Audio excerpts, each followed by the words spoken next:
Let's talk definitions. What is a sustainable business? Sustainability and sustainable business have been left widely undefined.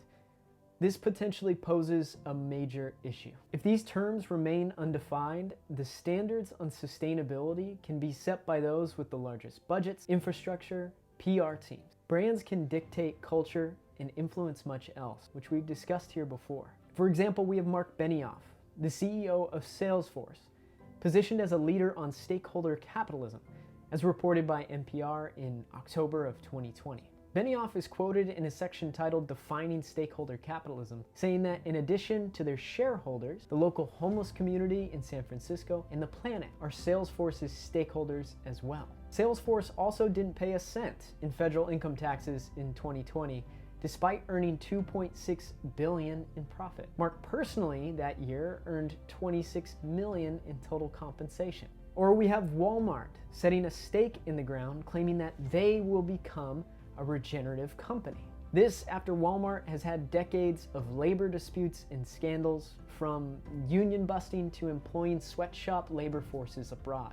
So who are we going to let define what a better, sustainable business is? The Mark Benioffs of the world, who earned $26 million while their company evaded any federal tax liability? And yes, we can say that companies like Salesforce have navigated the US tax system legally, but we have to acknowledge that companies like these have lobbied incessantly to make sure that the US tax rules are as they are. The private sector argues to limit regulations and government intervention in markets, while at the same time deferring any accountability for our unequal and complex tax system, just claiming that they're playing by the rules that have been given to them. You can't switch positions to whatever is most convenient for you at the time. And lastly, it's rather absurd to take the position of defending companies who are making billions in profits, while at the very same time, the national and in most cases global discussion is centering around how we pay for addressing the climate crisis and offering parental leave to working families, or universal pre-K, or giving more Americans access to quality, affordable healthcare. How can we allow those who have historically been the greatest exploiters of broken and convoluted systems be in charge for reimagining those very same systems for good? I just don't think it's a good idea. Don't get me wrong, I'm all for getting the greatest offenders to make meaningful changes. I'm just less interested in handing them a megaphone and inviting them to be the spokespeople. And so I believe this exercise of properly defining what is a sustainable business, critically important. We're defining sustainable business for the sake of objectivity. We need to start here so that the terminology used in this conversation is as objective as possible. For example, a business might want to assess, say, its profit. A business is either profitable or it's not, right? Likewise, I believe a business should either be sustainable or not. If a business isn't profitable, it needs to work towards being so. And if a business is deemed unsustainable, it should work as diligently and urgently towards becoming so as if it wasn't turning a profit. At some point, an unprofitable business will cease to exist. Likewise, so should a business that's been assessed as unsustainable. This isn't an ignorance as to how the world operates either. Climate devastation would be pretty bad for business,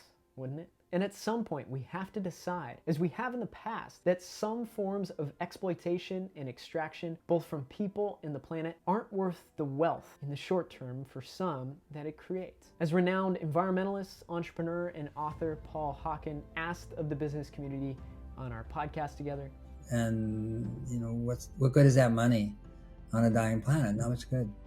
So let's get to defining. The Oxford Dictionary defines sustainable as able to be maintained at a certain rate or level.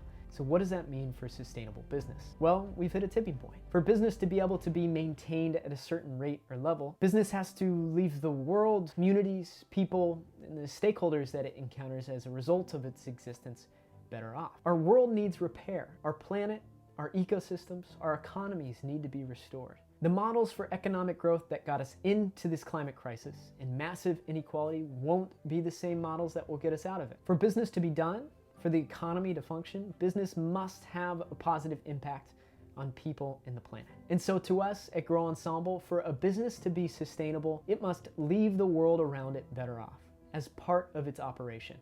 This can't be some sort of supplemental charity or corporate social responsibility program. Positive social and environmental impact has to be at the core of the business. A sustainable business must also be an advocate for change and standard setting in their industry.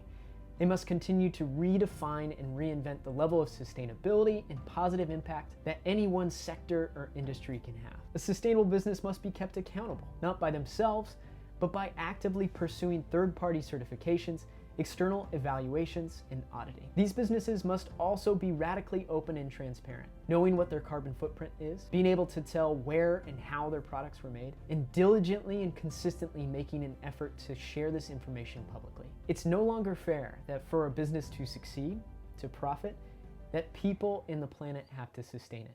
A sustainable business is sustainable only if the world is actually better off because they're doing business in it.